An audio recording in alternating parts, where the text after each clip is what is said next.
Well, hello, good afternoon, and welcome everyone to another waterhole show right here on Wild Earth. My name is Amy, and I will be with you for the show today. And what a way to start up in Kenya! The clouds have dissipated somewhat, the sun is shining, and there are some beautiful giraffes that are here to drink.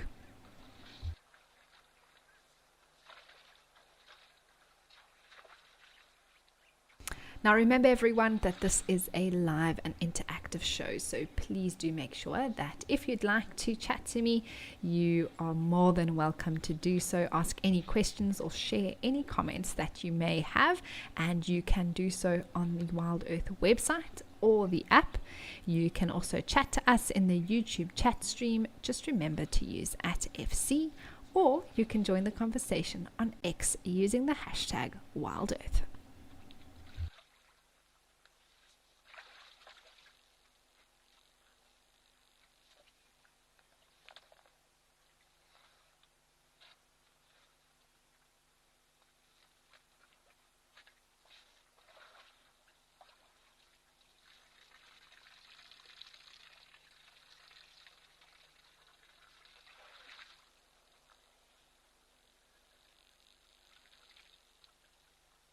It's always special to see giraffes drinking, but to have 7 of them here, 5 actually actively wanting to drink, 2 standing either side, it really is such a stunning scene. I've always wanted to get a photograph like this. That's still on my photography bucket list.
You can also see an elephant there in the background, finding some shade under what I think is an umbrella thorn. Maybe going to come for a drink a little bit later.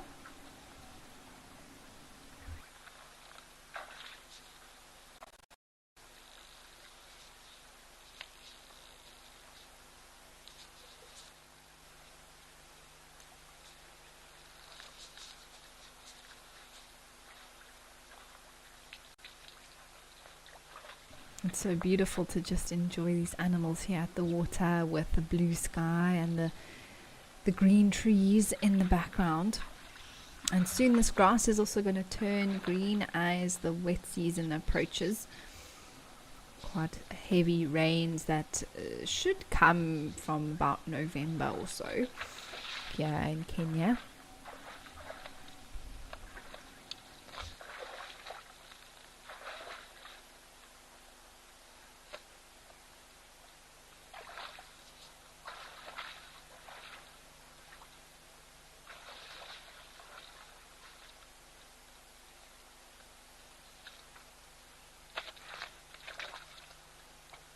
It's also interesting to note the different color variations.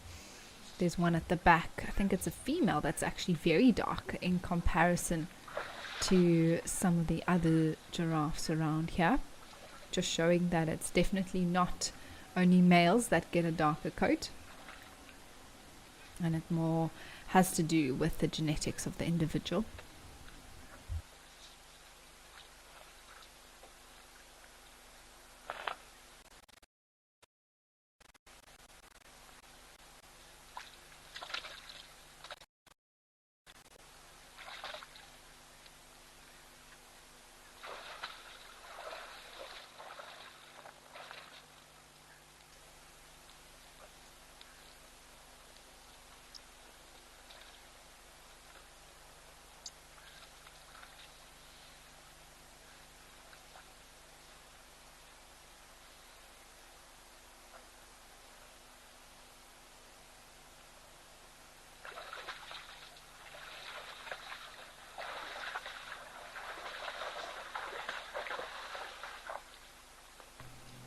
Actually looks like most of these are females, barring I think the one that sort of got its head up but bent over, second from the right.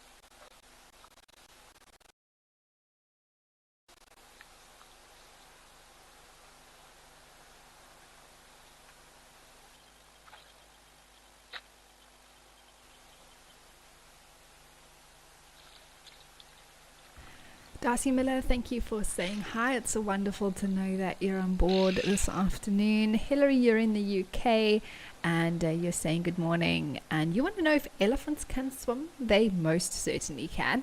And they're actually very good at being able to cross rivers and that sort of thing. So elephants most certainly can swim. Actually, most mammals, if you put them in water, they would probably survive. Not saying they're the strongest swimmers out there, but they do have that sort of instinctual ability to move through water.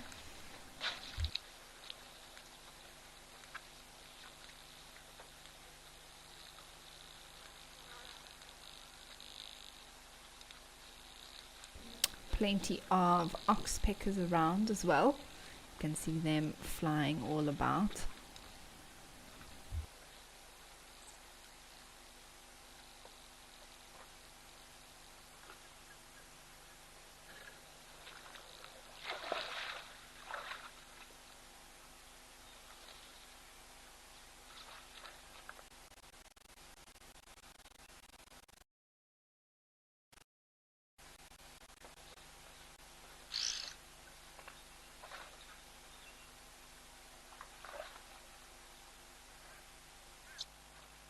Jive Bunny, thanks for letting me know. That's wonderful to hear.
It is great to know that One Ton, the elephant bull, quite a famous individual up here in at this particular location in Eldonyo.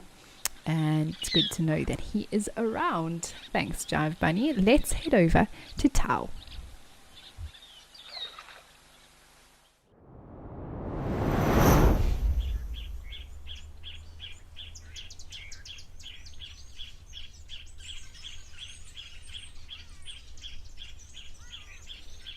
Oh wow, it's busy here today. Elephants, wildebeest, and warthogs, some ducks as well. Well, Egyptian geese and red-billed teals, should I say. I think they'd be insulted if I used the wrong waterbird description.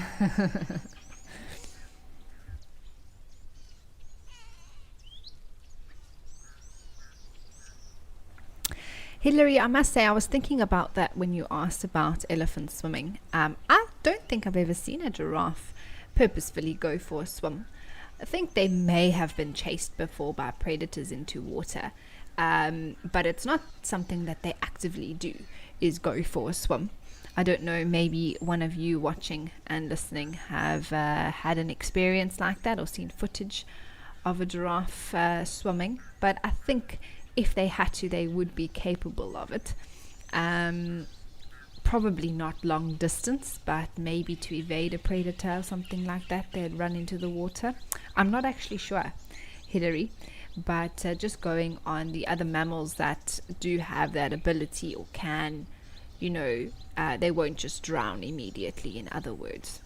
So I think although their swimming capacity may be limited, they would probably not just sink like a stone.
Thanks, Lady Macbeth, for the info there with the giraffe's ability to swim. You say that there has been some theoretical work that's been done on the giraffe's ability to swim, and it seems like the legs don't work well enough. Also, read a little bit up now as well that my suspicions are correct in that I'm definitely not going to nominate them to head to the Olympics for swimming, that's for sure. But as I said, I think in a desperate situation they wouldn't just sink like a stone, but they definitely don't have the greatest body shape or sort of leg, their length in comparison to the size of the body, and the way the weight's distributed won't really work so well for them to swim efficiently, hence them not really being found swimming. Even if it's to whatever they need to do. But I think often as well, if they do need to cross a river, they're so tall that they would most likely be able to walk across, unless it's flowing very, very strongly, and then they'd be swept up with that, which is what they probably also want to avoid. So it's fascinating to think about something like that. Thanks, Hilary, for asking that question. But we are looking at some beautiful zebras here now that have just come for a drink. It definitely looks like the one on the left hand side of these two is pregnant. She has a massive belly.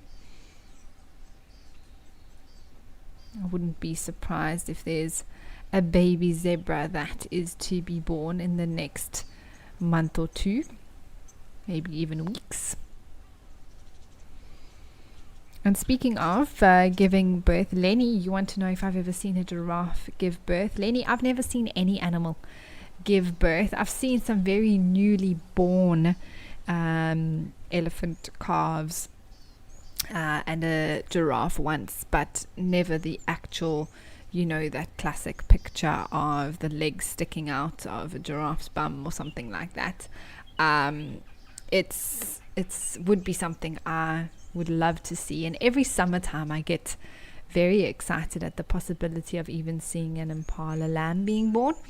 They are very secretive about it, so it's not like there's just impalas giving birth all over the show, but every year is another opportunity to perhaps see an animal giving birth somewhere along the line.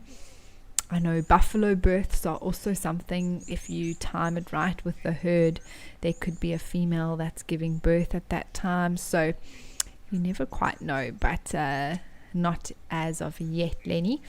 I can't wait for the first time, though. I think it is quite a remarkable experience to see.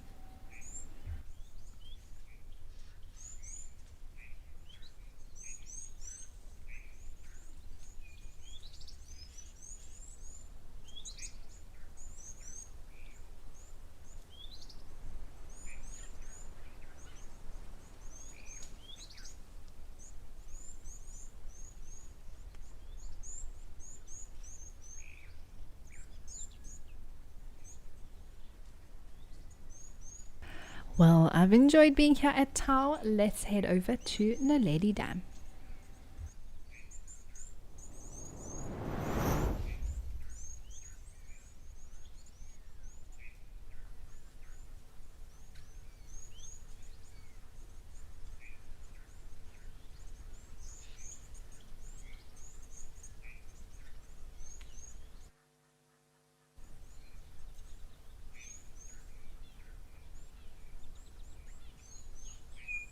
Oh, this is beautiful. Speaking of impalas, here they are.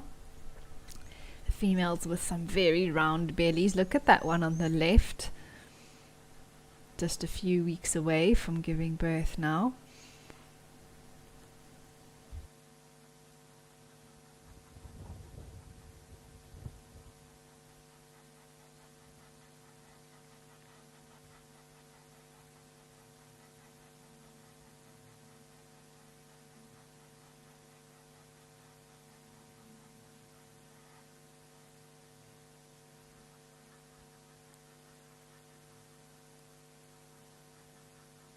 They are ruminating quite intensely here, chewing their cud. And the low felt today is actually very pleasant temperature. It's warm, but we had a little light drizzle early hours of the morning. It's been overcast for most of the day, and the sun peeps through every now and again, but not extremely hot at all.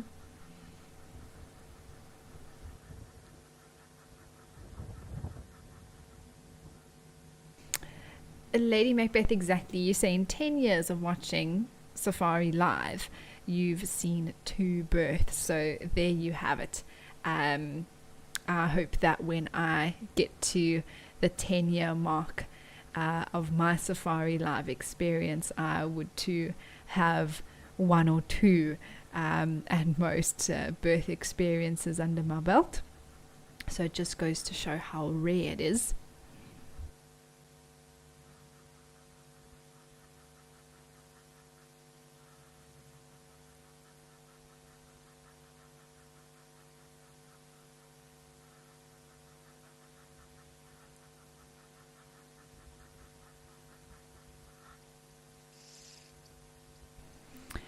Debbie, great question. And to that, I would say yes.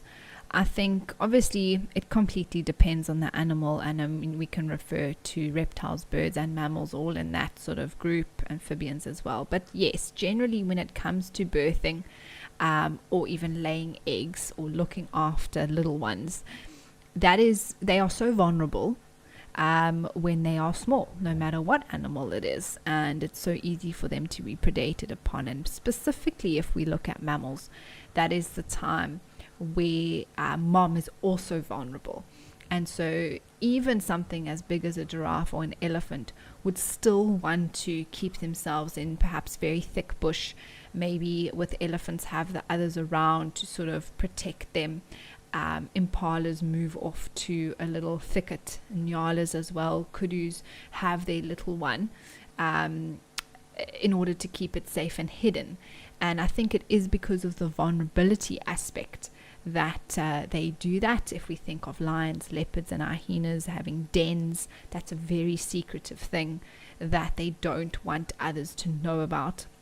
And we're very privileged as humans with the vehicles that are so trusted to be able to see, especially when it comes to cats, sort of the inner circle of their secretive life, especially when it comes to cubs. But it's also something we have to monitor very carefully, because we don't want to draw unwanted attention to the little ones. And that's why there's quite strict policies and procedures in terms of guiding and ethics around when's the right time, how many vehicles, how long do we wait, that sort of thing. And it leads to cubs being able to be raised successfully. But to answer your question, Debbie, it definitely is something that I've observed as a golden thread, let's say, that links all these animals together, is that their birthing process, particularly mammals giving birth to live young here in Africa, that it does happen quite secretively.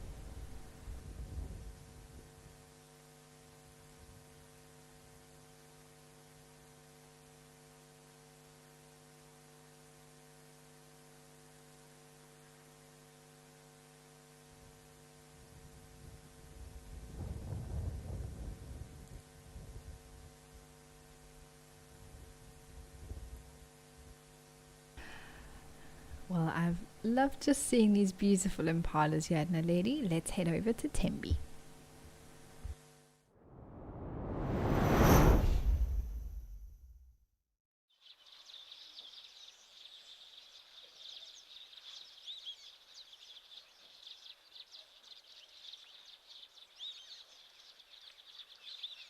Oh yay! Elephant pool party seems to be going on here. I know many of you love that. And it's always cool to see these big ellies having so much fun.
Also seems to be quite a lot of bird life around.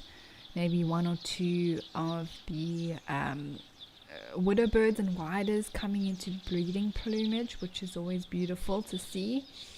Have to keep our eyes out for that. Some impalas there as well.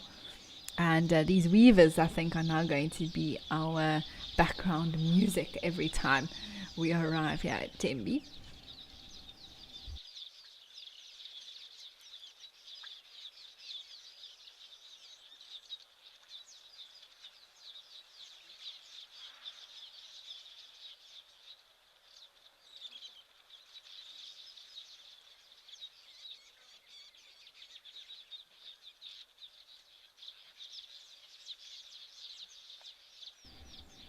Hopefully that elephant also decides it's time for a swim. Or is he going to chase the impalas away? I thought maybe he was going to do that, but actually just heading for some shade and a sandy patch there.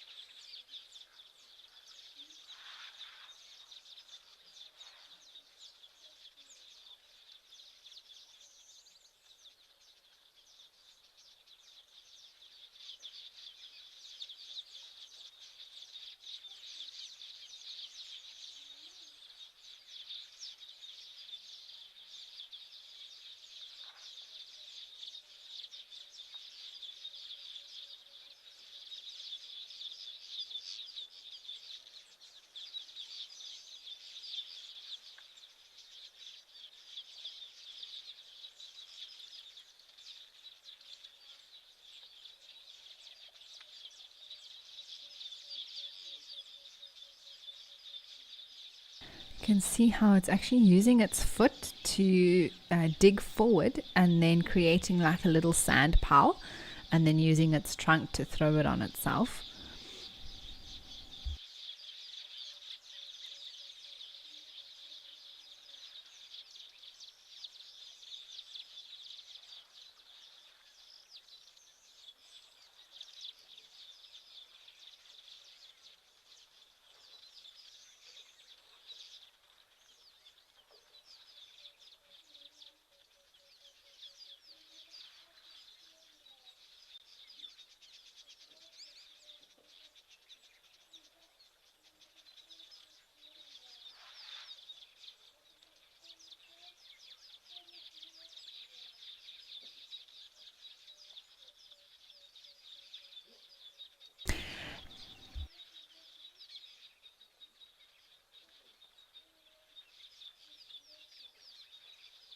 Wow, Catherine, thanks for sharing your story. I believe you were in East Africa recently, and you said that you found a topi, which is or topi, which is a antelope species found in East Africa, very closely resembling what we know as a sesame. And you said had just given birth in the Mara. The placenta was still hanging from the mother, but the little one was hidden in the grass, which is exactly right. So that little one will say their mom will probably lick it, and within a certain amount of time it might be up, or mom might just be resting as well. I believe it's a minute or so, and they can even try and stand. Sometimes it can be 5 minutes and then they can run already, but it does just take, it's a complete average, so that little one might have needed more time, or mom felt it was safer for it to just stay hidden. But thanks for sharing that, Catherine. It's great to know.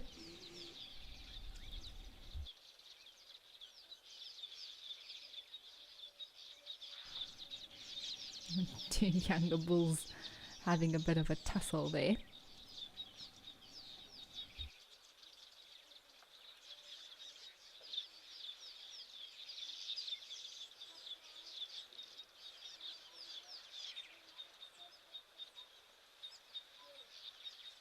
Oh my word, this one is not happy with its friends today, pushing off the other one as well. Got a bee in its bonnet, it looks like. And off he stomps.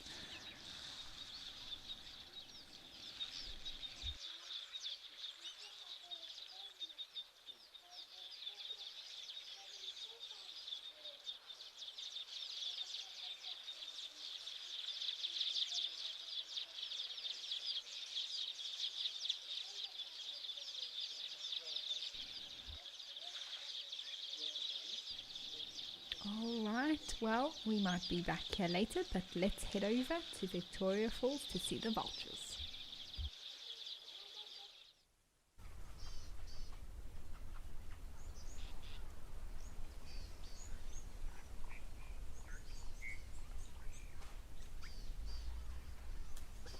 Oh wow, feeding frenzy. That is unbelievable.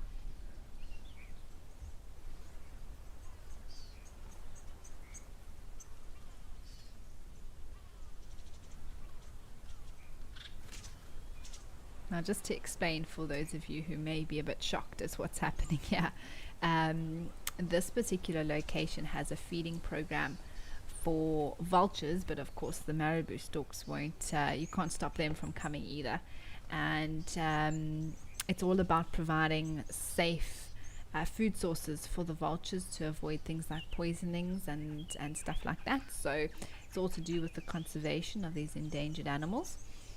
And that happens at 1 o'clock every day. So this is why it's just after 1 p.m. Central African time now. And that's why the vultures are eating some of the, I think, kitchen scraps and bones and meat cut-offs and things like that that they throw out for these birds. I would not want to be in the middle of them at the moment, that is for sure.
Sometimes we're lucky to spot one of the lesser seen vultures like white-headed or lappet face.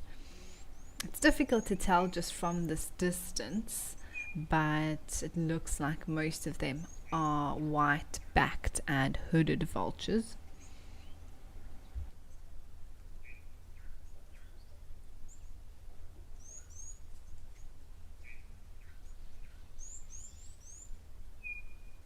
You can see things are starting to calm down a little bit as well as the food's gotten finished. Now maybe going for a bit of a drink.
Darcy Miller, you enjoy the time when the vultures are feeding, and Catherine, you are loving seeing them.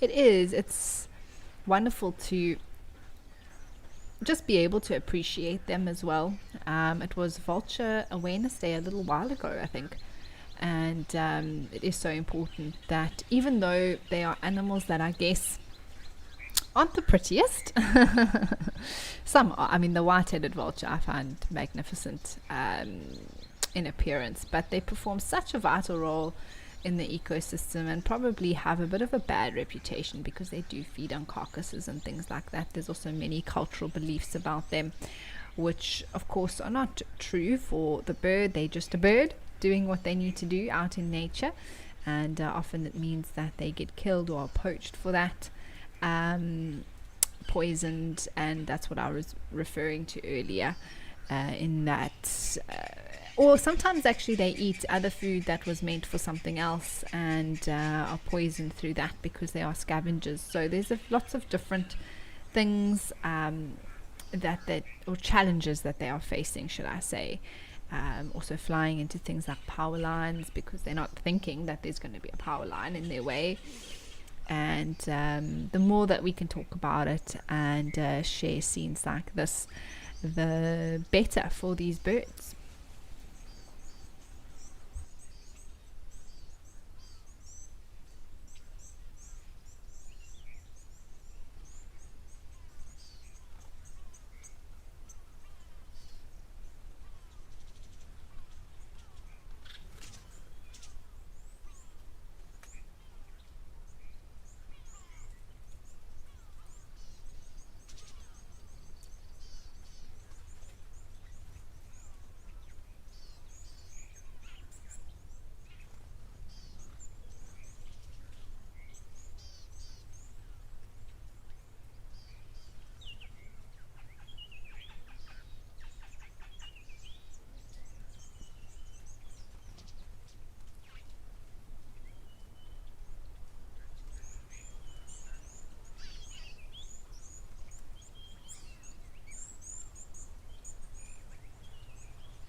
Well, this was fantastic. Let's head back up to Old Daniel.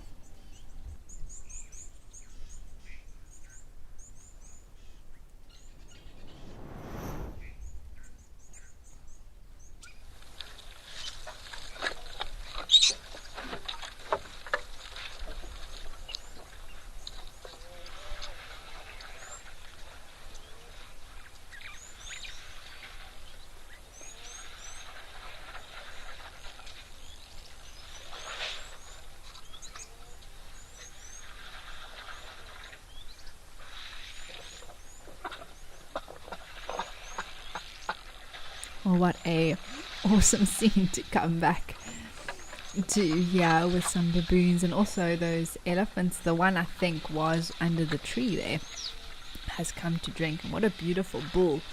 His tusks almost perfectly even and full.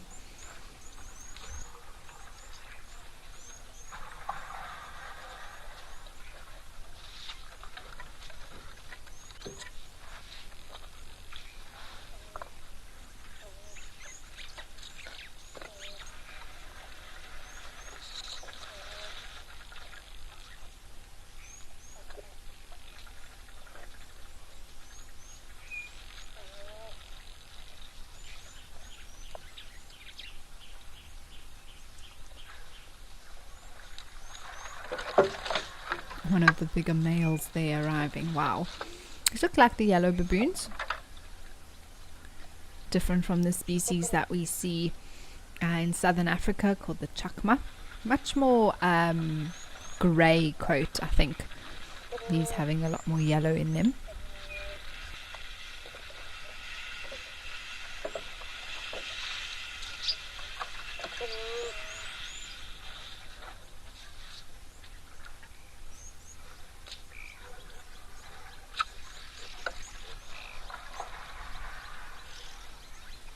How is that for a size comparison?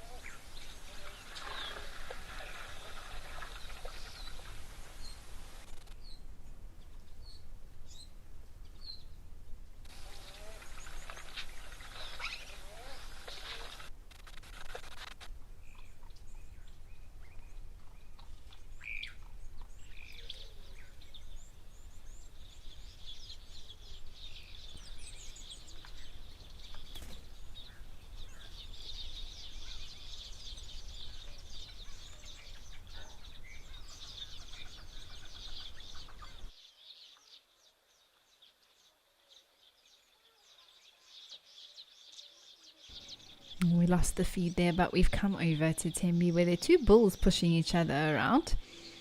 Always entertaining to see.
Looks like the clouds have come over here as well. Be interesting to see when the rains arrive. I think there has been some rain here at Tembe, but just with the amount of green grass that's popped up over the last few days. But it very well... Oh, there's the one chasing the other one again.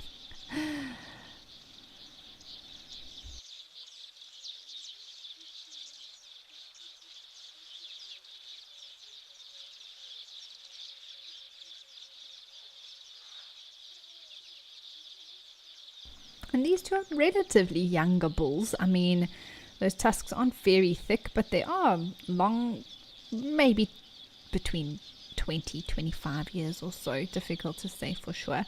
But it's not a very serious fight till the death encounter.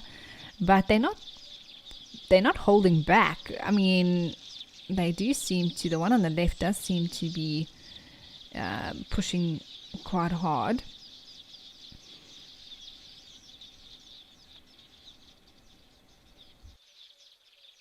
And it's all about them practicing building strength, but also determining the hierarchy within this group of bulls, little by little.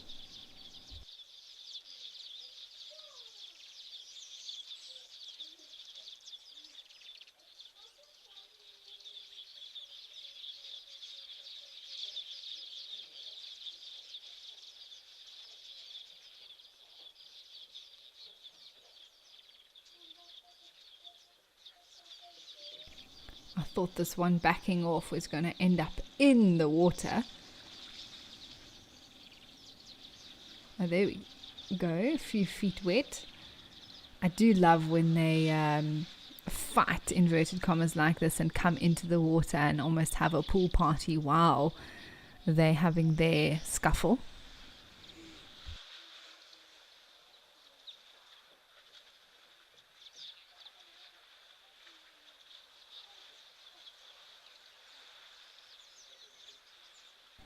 Oh, and now it's time for a pool party.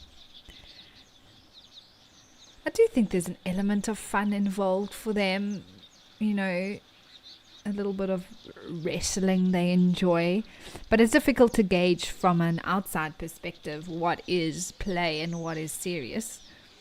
But now it looks like they're having fun.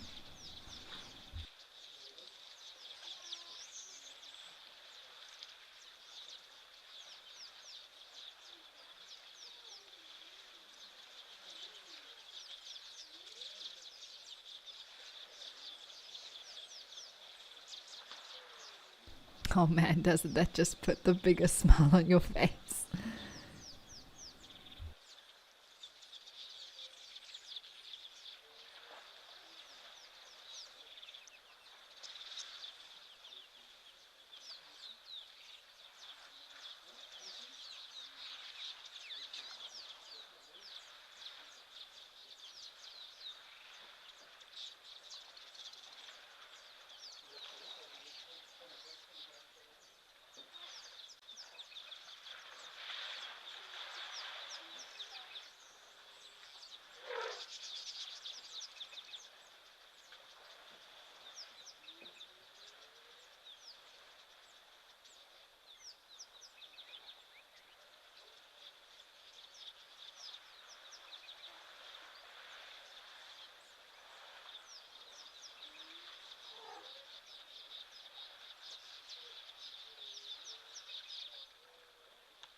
That white-faced whistling duck all of a sudden has a very bumpy ride on the waterhole surface.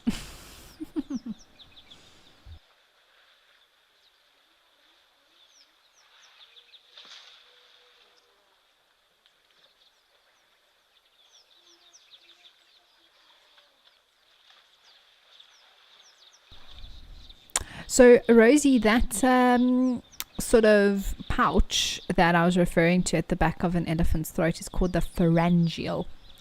That's how I say it. There might be some different pronunciations, but the pharyngeal pouch, which is sort of at the back of an elephant's throat, which can hold, I believe, about 5 liters of water. Very, very fascinating to have learned that a little while back. And there is, I believe, a video taken in East Africa of a mother actually using that, putting her trunk into her mouth and taking the water and then actually putting it on its little one to cool it down.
Oh, I heard a trumpet there.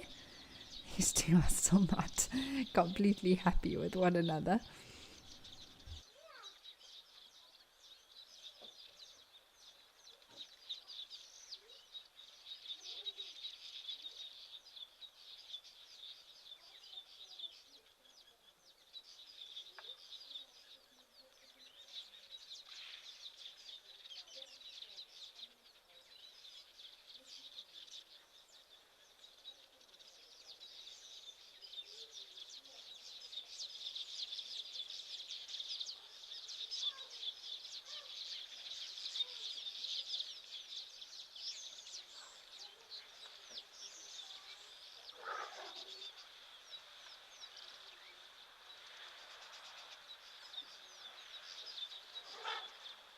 Oh my gosh, that elephant, I think, just chased that duck. Oh, there it goes again.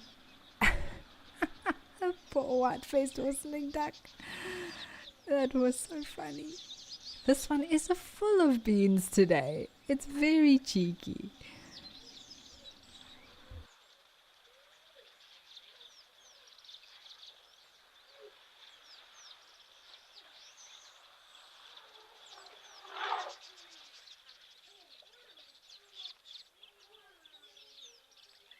There it goes again. Oh my goodness. Is that really necessary, Mr. Elephant? I know you're very big and strong, but they're just little birds. He really thinks he's the king of the castle now.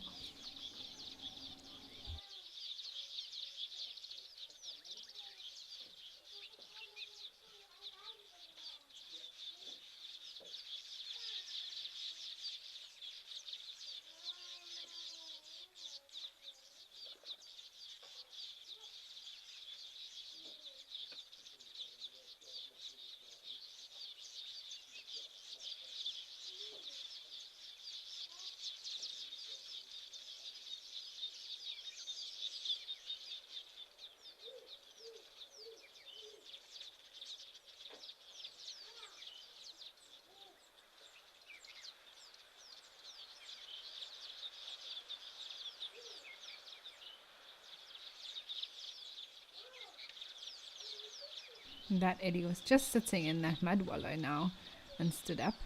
Comfy spot.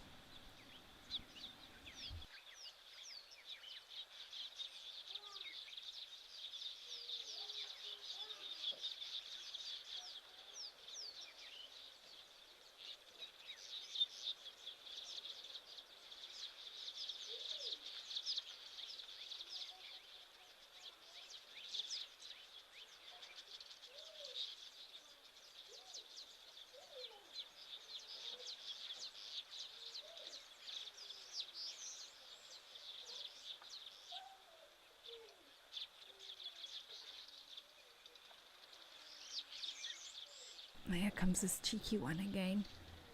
Are you fighting with someone else now? Oh my goodness.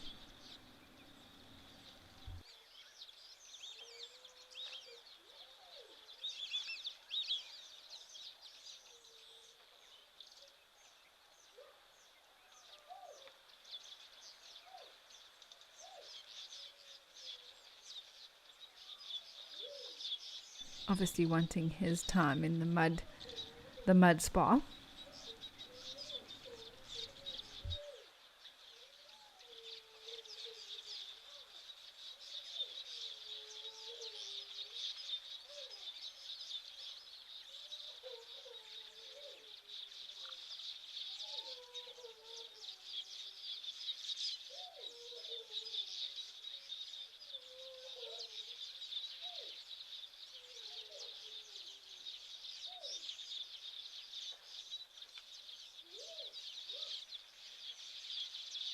They always look so funny when they're on their back knees like that, or even their front knees. And this one on the left's just standing there like, all right, I'll wait until you're done.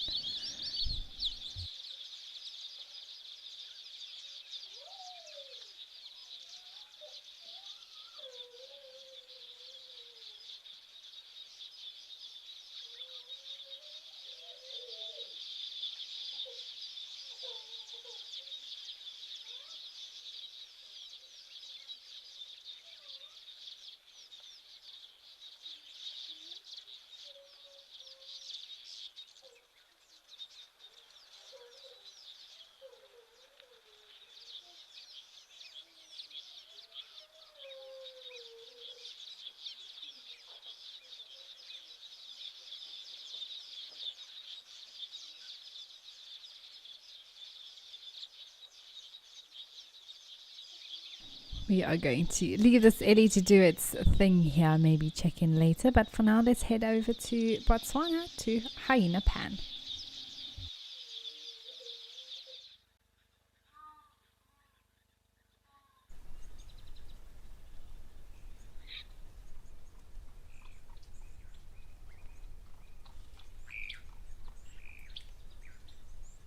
A lot more calmer. This elephant bull is just sitting here in the waterhole.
I wonder if he is alone here. I know there are often many elephants in this particular spot, but I love to see how relaxed he is, just enjoying, I think, the coolness, letting that soak into his skin, and maybe also just having a time of rest in the middle of the pool.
It does sound like there are some other elephants around,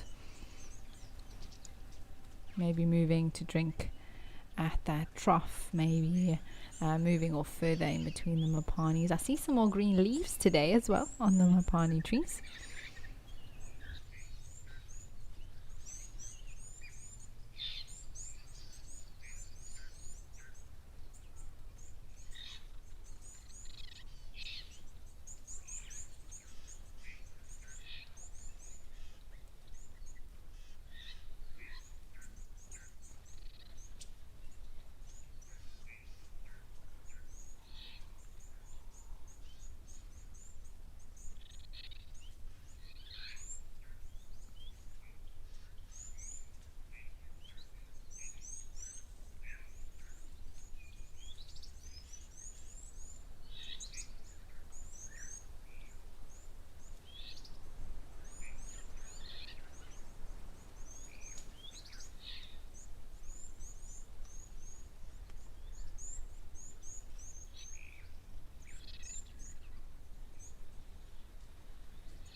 Ah, there the others. I thought I heard something drinking.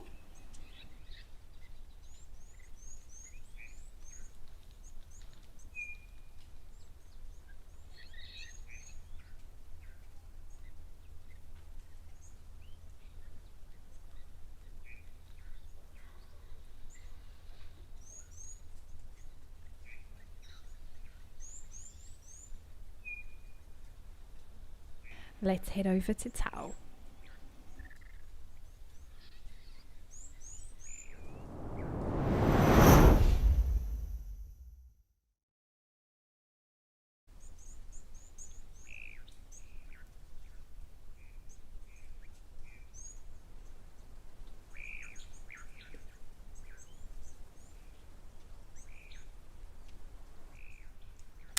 Some more elephants have arrived. Definitely an elephant kind of day today.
Oh wow, there's actually far more elephants around than what I realized.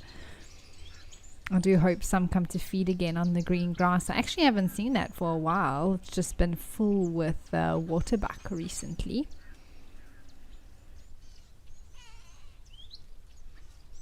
Maybe this bull has that in mind.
Oh, that's quite a big boy there standing. Looks like he's already been to the water somewhat with, you can see the color difference on the face there, on the forehead, a bit of a lighter patch and darker.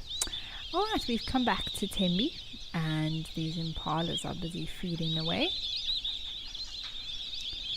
There also seems to be some swallows there sitting on that, I don't know if it's a manhole, but maybe an old water trough Its lid is sort of to the side, but it looks like the silhouette of two swallows, maybe lesser striped, maybe barn, maybe something completely different.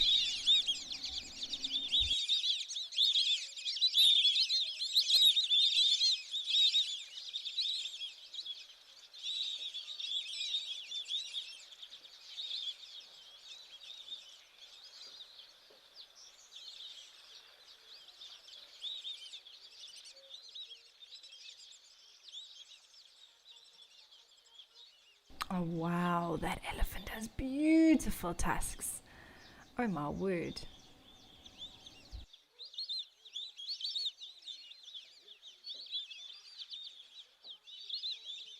He is well on his way to becoming a tusker one day. They just need to get a bit thicker and a bit longer.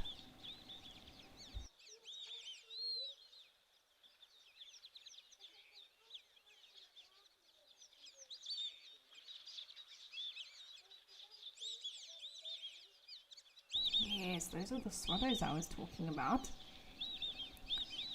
It is a little bit tricky to see, but they are looking like lesser striped swallows there. It looks like they do have some streaking on the breast and rufous cheeks.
Also noticeable how clean those tusks are, which is often not the case with these elephants that splash themselves with mud. But I think he must have had a swim somewhere along the line.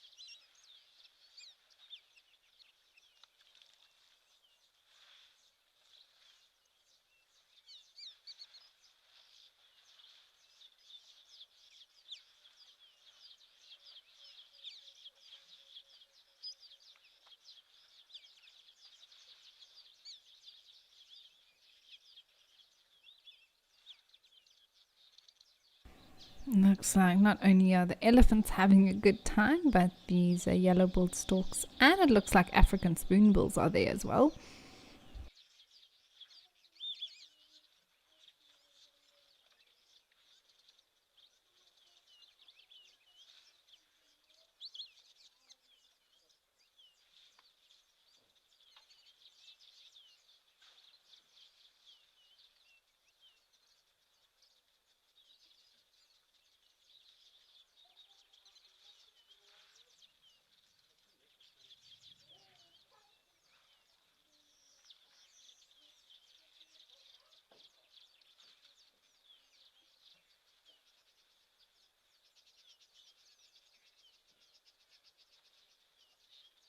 Oh, Rosie, absolutely. These animals do bring out the child in all of us, and it does look like so much fun. And just love to smile and look at how much they enjoy themselves.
Well, we have been talking about the rains, and here they are at Tembe anyway. I just all of a sudden saw the drops falling and landing on these ellies. How beautiful is this?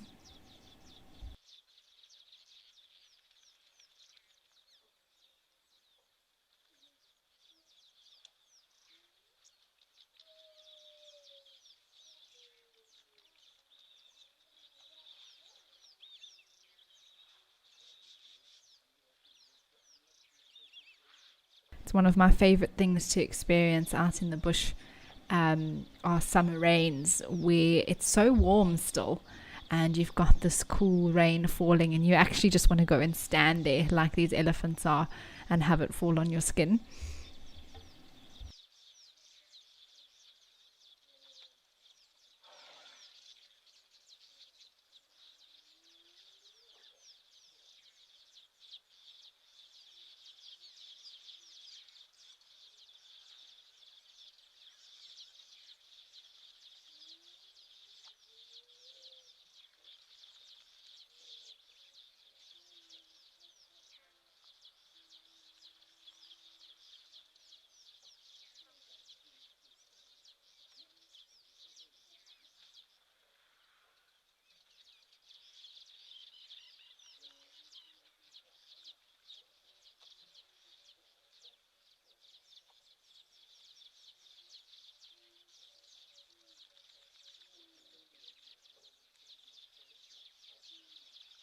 bit of sunshine coming out as well. Classic scattered thunder showers, as they say. Miss M, yes, it is so good to see the rain.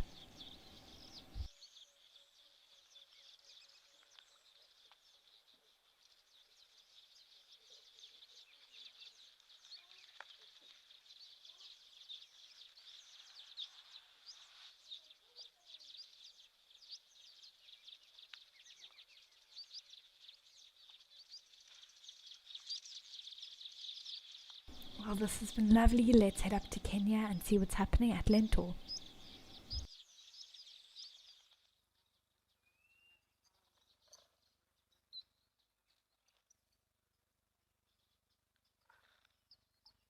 Oh, beautiful, a little troop of baboons. And there's a young one there on the right.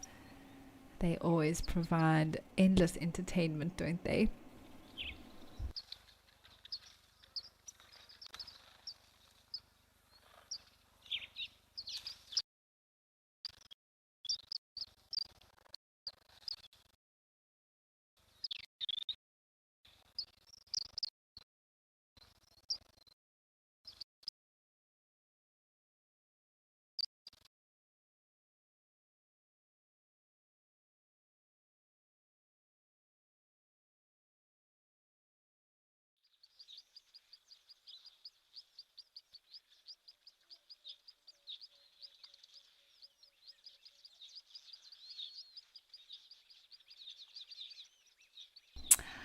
Apologies, everyone, the feed froze there, but no worries. We've come back here to Tembe and the beautiful scene of rain, sunshine, and elephants.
Amanda, I completely agree. I think elephants definitely take the cake when it comes to endless entertainment out here in the bush.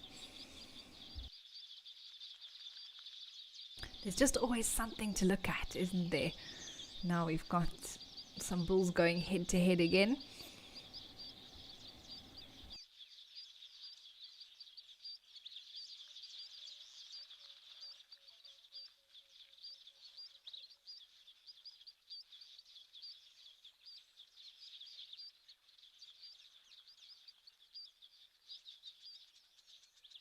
Yeah, Bill, we do. We do need the rains to come to Juma. They come in slowly but surely. It's teasing us every now and again with these little drizzles or a few big drops, but we need that full-on downpour or sort of light rain for a few days to really sink in and fill up the water holes and soak into the soil so that that beautiful green grass can push through.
Rosie, if you're referring to the reserves that we're seeing here on live at the waterhole, no. So they're not all part of the Kruger National Park at all.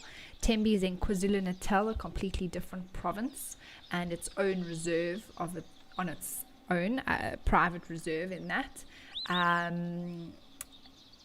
That's sort of also in the eastern part of South Africa, but a little bit further south, quite close to the Mozambican border.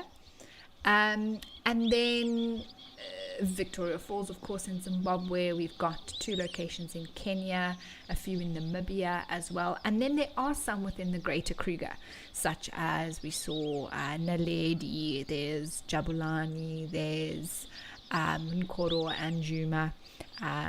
So there are a few that Rosie's Pan as well. So yes, Cat Eye. Those are the ones that are just coming to me now within the Lowveld area. But they're definitely not all part of the Kruger.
It's interesting to see that elephant bull in the water eating those reeds. I can't imagine they pleasant to eat. Some of them actually are quite spiky as well. But sometimes I think elephants just get into the zone in an area and they just feed.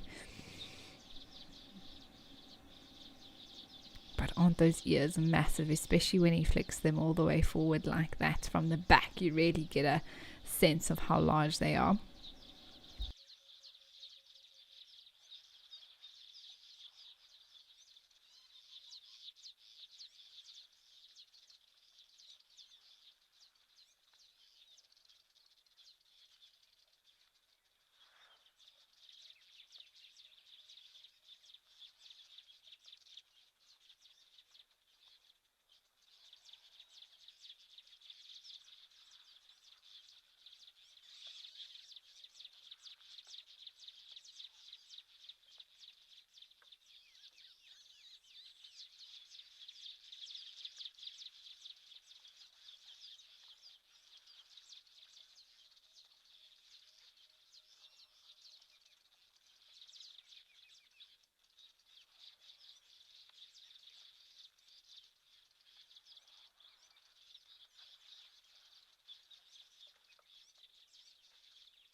A new one for the day. Let's head over to Okakuyo.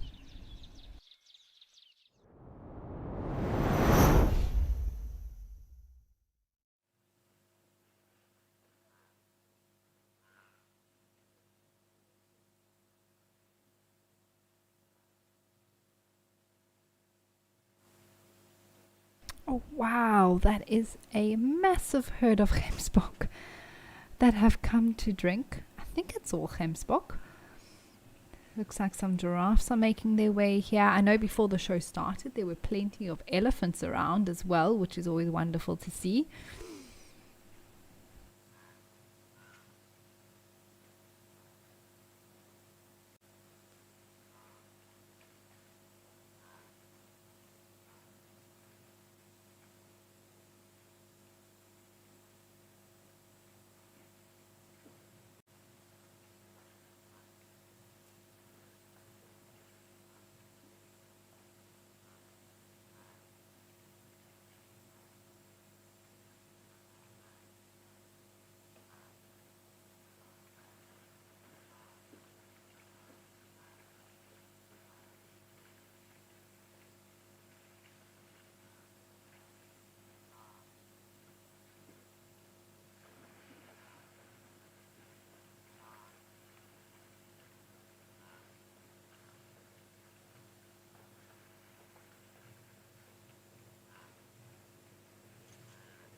Also seems to be some springbuck. Could be impala. At this distance it's a little bit tricky to tell with the lighting. But this place is such a hive of activity. Sometimes it does get quite quiet.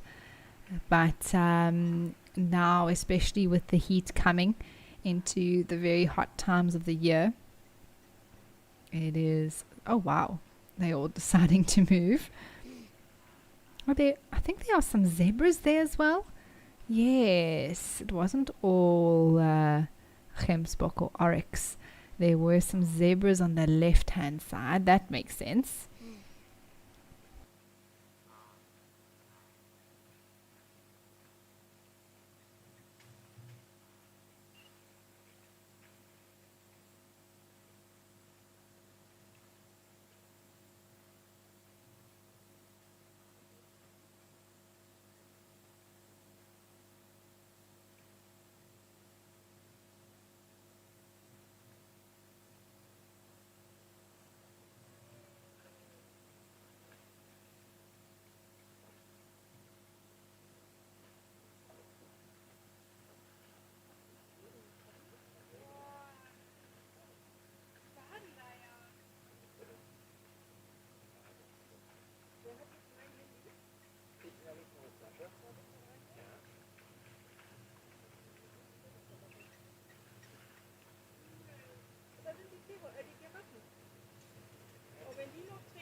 Well, we've had to come over to Juma.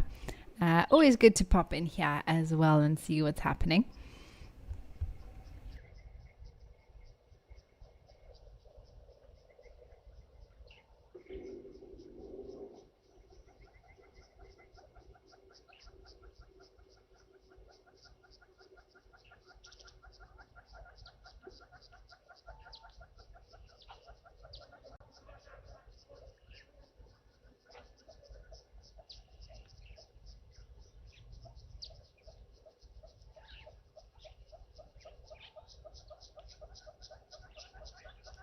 I think these impalas are trying to get to the first little green shoots that might be coming out of the soil there.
Can hear some hornbills calling somewhere.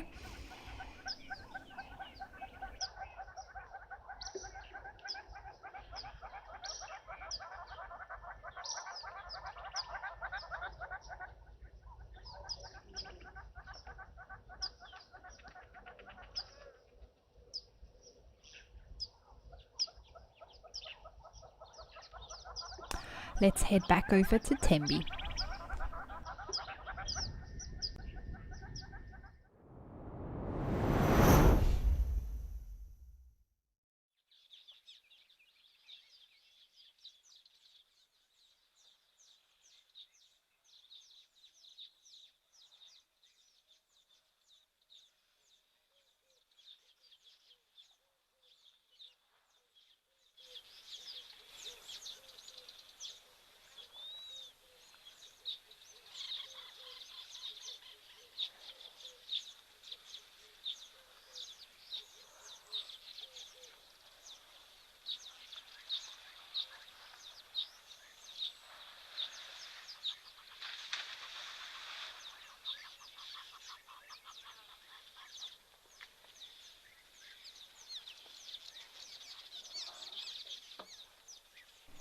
Well, these two are having an absolute blast here. Actually, three, let's be honest. The one at the back looks like he's having the best time of all in that mud wallow that they've created there.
I could really watch elephants all day. I know that we say that often, but look at that one getting down into that hole.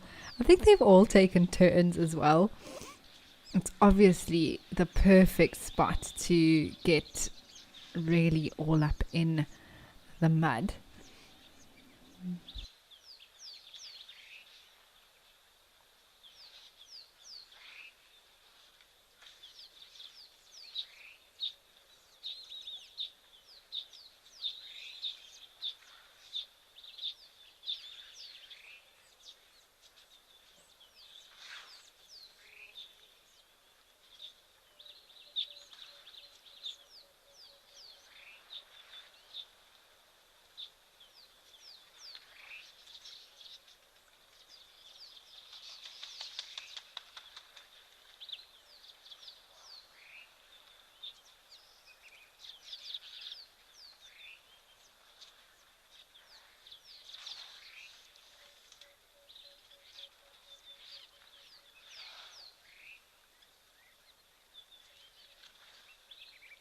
And now it looks like it's just taking a nap.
I'm waiting to hear the first black cuckoo call.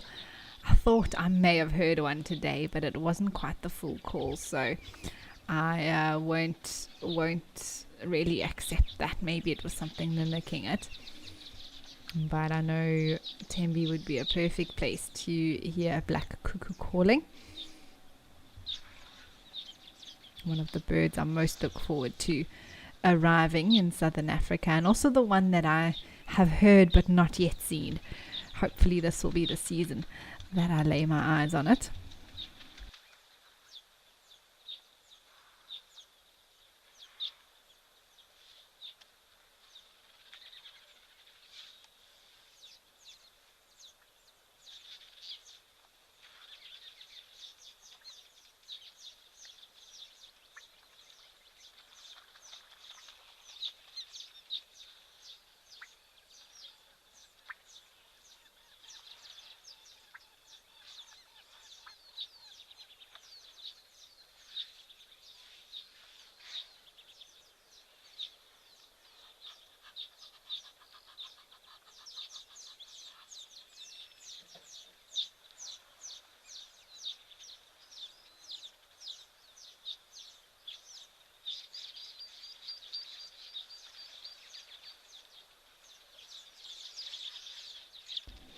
Hilary, thank you so much for your kind words. That is amazing. And it's such a pleasure on behalf of myself as well as Kulu, who's directing today, and the whole team up in Johannesburg who runs all the behind the scenes things that allows the show to happen. It is really so great that there are many of you watching who enjoy the show with us almost every day, if not every day, and that you appreciate the hard work that goes into making it happen.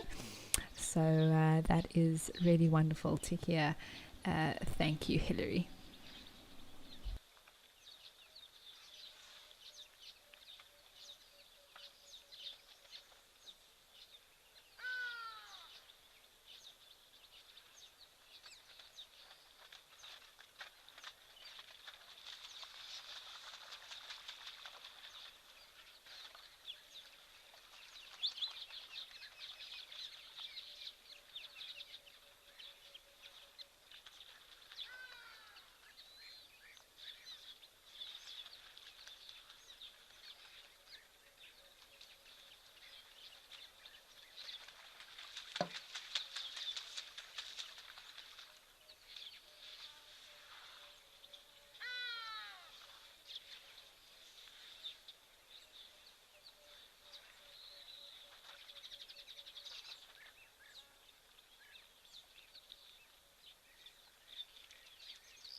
Can hear a hardy-dar classic sound of South Africa in the background. And what a joy to see these elephants. Oh, the one at the back's just sat down almost in between the other one's back legs. Oh my goodness.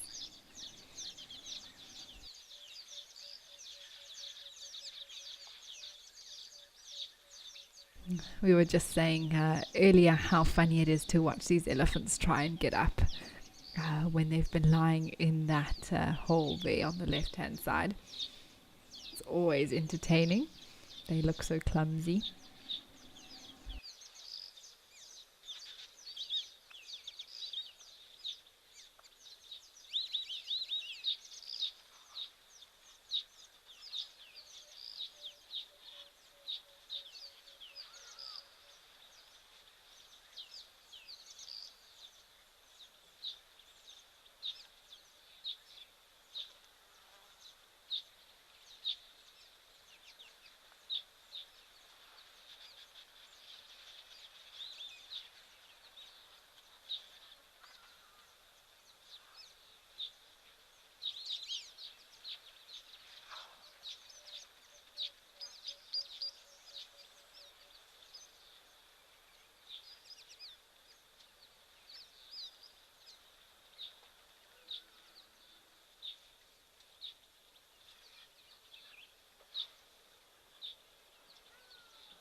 Oh, Rosie, I'm not exactly sure what you're referring to in the Escape to Nature show, but the one that does make a very, very long trill that goes on forever is a crested barbet. If I understand your description correctly, they are very pretty birds, sort of have this yellow, lime green spots of red on them as well, with black and little white spots as well. So that's the bird that I know that has a never-ending trill call to it.